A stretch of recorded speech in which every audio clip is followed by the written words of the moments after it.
Here's another prime example of government largesse. According to documents obtained by Judicial Watch, 12 new hires at the Consumer Financial Protection Bureau make over $225,000 per year each. And wait for it, it gets worse. An intern at the Consumer Financial Protection Bureau makes more than $42,000 as a communication trainee. Are we outraged? Tom Fitton is the president at Judicial Watch, and he joins us now live from D.C. I mean, $42,000 for an intern. Let's start there. That is astonishing. What's going on? I may seek a new line of work.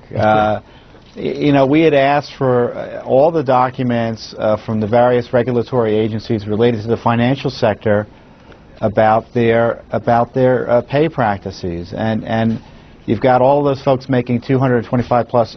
You know, this is a new bureau. Remember Elizabeth Warren? Yep. You know, friend of the little guy. I mean, they initially started hiring these folks right out of the gate. These high salaries over at the SEC, Securities Exchange Commission, which is the least competent agency controlling the financial sector right now.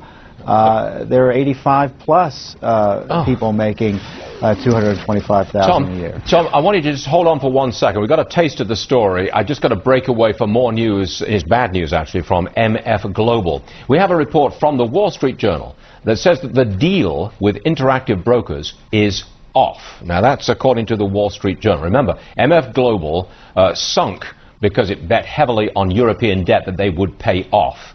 Word until just a couple of hours ago was that, okay, the remnants of MF Global will be bought out by Interactive Brokers. Well, now the Wall Street Journal says that that deal is off. That's just it. It is that basically the collapse of MF Global that we're looking at right now, not helping the overall market.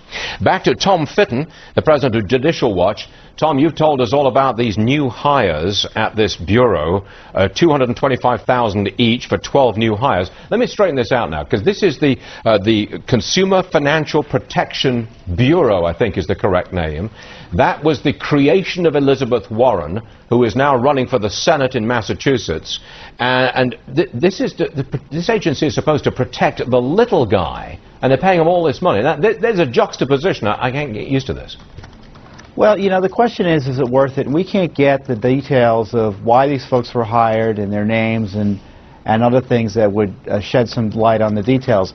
It's twice what the Office of Personnel Management, which is the big federal bureaucracy that issues guidelines in this area, recommends for starting salaries. Well, are they top people, Tom? I mean, are they paying top salaries because they got to get the best people on the block? Is that the story? They're probably paying competitive salaries for government, which is paying too much. In the Washington, D.C. area, the average federal employee, according to Tweak, makes $126,000 a year. Now, so in order to get it up there, you got to get your people up at $225,000 to get that average up there. Where's the money coming from? They're paying them these very high salaries. The money's coming from the Treasury. The money's coming from fees you pay at banks. The Consumer Financial Protection Bureau is in charge of virtually every, or has regulatory authority over every financial consumer instrument out there.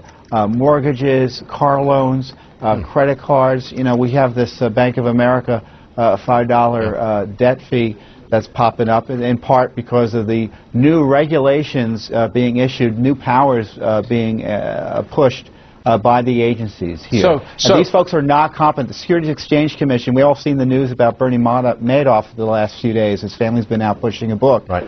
You know, they let that one slide by, $50 billion So let me summarize this. All financial institutions pay higher fees. Those higher fees, the money from those higher fees, essentially goes to fund this new watchdog agency, and they're paying them $225,000 in the case of these 12 new hires. So that's a circulation of money from the financial institutions to the regulators to the people making some serious money here. But I wonder, before we close, have you got any more information on the $42,000 being paid to one intern? Because that's the shocking number. Any more information? It's one intern, and the person's there to complete her education or something like that. It's all very vague, and we have to kind of go through with a fine-tooth comb these documents because they black out key information. The Federal Reserve won't even tell us what they're paying people. Right.